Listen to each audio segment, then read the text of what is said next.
Hello दोस्तों, स्वागत है आप सभी का हमारे मीणा फार्म चैनल पर। और ये हमारी भैंस है जो अभी एक टाइम दूध देती है, पर 4 किलो दूध देती है एक टाइम।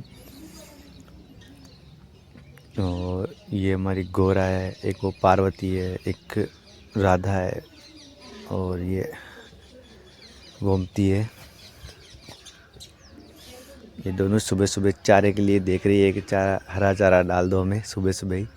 और सुबह सुबह हरा चारा नहीं डालना चाहिए, क्योंकि सुबह सुबह ठंडा रहता है चारा, तो इनकी तबीयत ख़राब हो जाती है। इसलिए इनको ज्वार की कुट्टी डालनी चाहिए। ये हमारी गोरा है, ये बहुत ही समझदार है। ये हमारी पार्वती है। ये कौन सी नस्ल की है कमेंट में बताना। ये हमारी राधा रानी है, बहुत गुस्सैल है ये।